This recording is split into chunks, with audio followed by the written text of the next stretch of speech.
Наташа только-только вышла из моря и упала на горячий песочек, как у нее в сумочке зазвонил мобильный телефон. Она мокрой рукой полезла в нее, достала телефон и попыталась посмотреть, кто звонит. Но солнце слепило так ярко, что экран телефона превратился в сплошное темное пятно. «Вдруг это с работы?» – подумала она и на всякий случай решила ответить. «Алло, Наташа, это я, привет!» Настроение у Наташи сразу упало до нуля.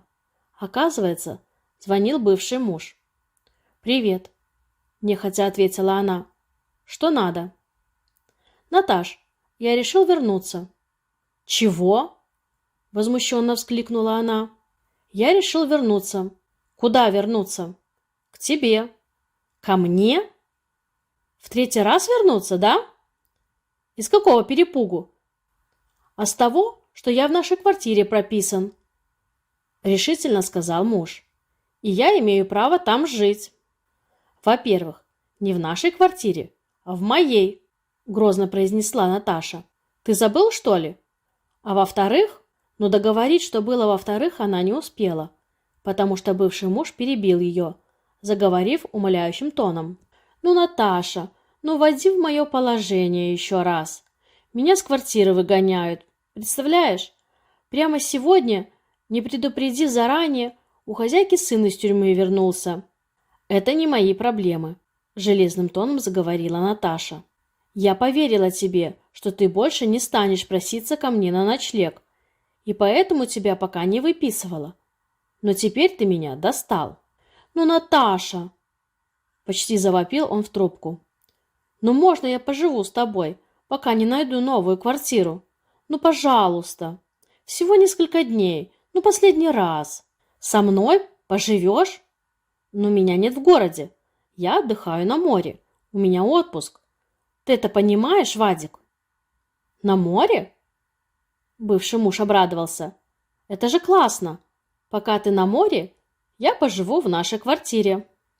«В моей квартире», — поправила она его. «Ну да, в твоей. Ключи у меня есть. Тогда сегодня я там появлюсь, ладно?» «Вадик, я тебе этого делать не советую». В голосе Наташи появился смешок. «Почему?» — напрягся бывший муж.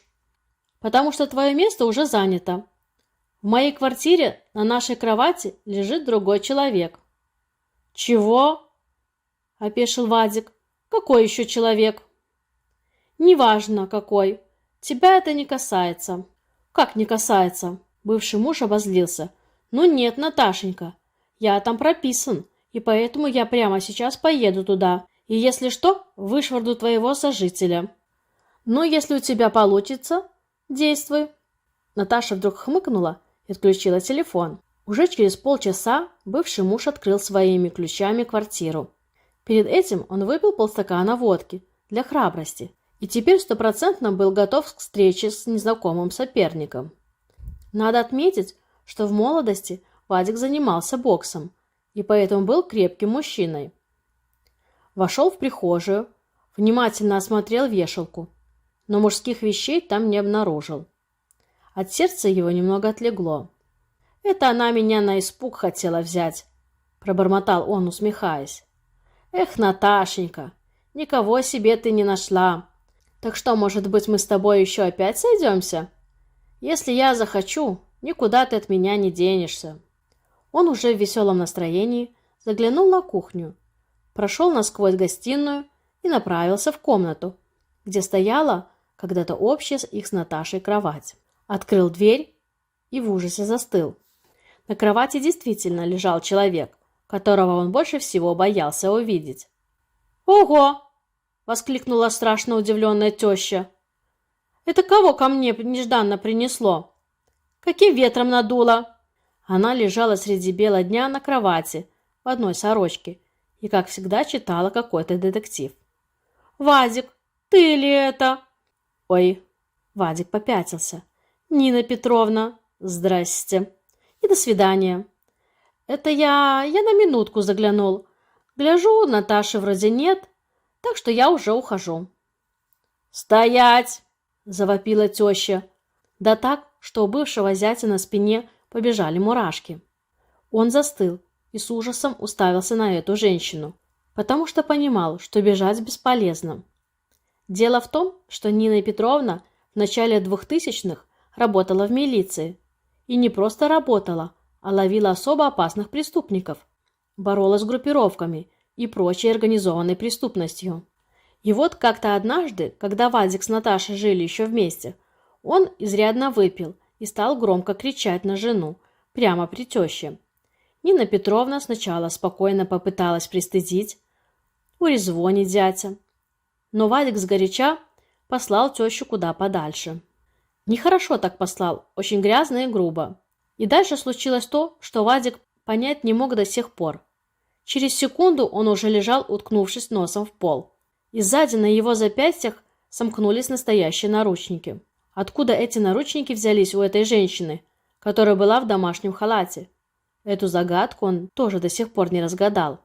И вот теперь они опять встретились. «Ну что, Вадик, я смотрю, ты решил бывшую жену почистить, да? Пока она на югах. Захотелось пошарить в ее закромах».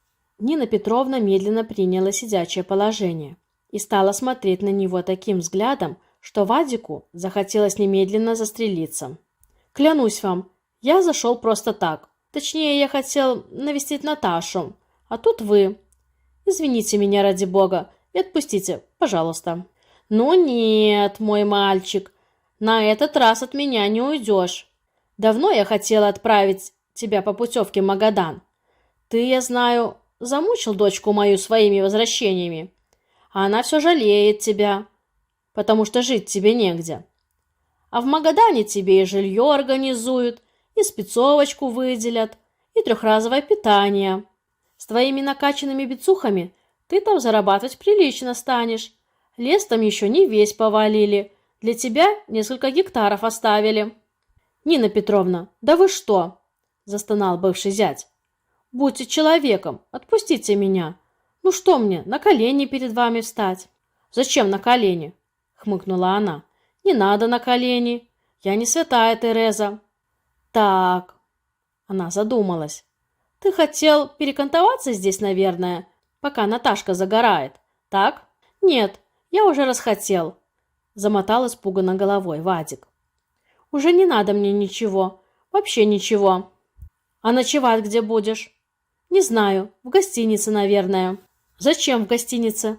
Можно и здесь, на полу, на коврике. Я тебе и матрасик брошу. Переночуешь, но с отработкой». «С какой еще отработкой? Не нужно мне от вас ничего», – замотал он отчаянно головой. «Никакого матраса мне от вас не нужно». «Тебе, может, и не нужно, а мне очень нужно». «Чего вам нужно?» – опять испугался Вадик. «Мне нужно, чтобы ты сейчас переодел свои треники, которые ты до сих пор отсюда не забрал, взял в шкафу гель для мытья кафеля, который я вчера купила, и отдраил кухню с туалетом и ванной до блеска. Ты меня понял? Сделаешь дело, я тебя ужином накормлю и на диван в гостиной пущу. А завтра с утра можешь быть свободен, и на этом дорогу в этот дом забудешь». «А если не соглашусь?» – хмуро спросил бывший зять. «Тогда я опять наручники достану. Они ведь у меня всегда с собой. И что будет с тобой дальше, только Бог знает. И следователь». Через 5 минут Вадик наводил чистоту в туалете. Дорогие друзья, вам понравился рассказ? Напишите в комментариях. Спасибо за время, проведенное со мной. Ставьте лайк и подписывайтесь на канал. Всегда рада видеть вас в новых видео.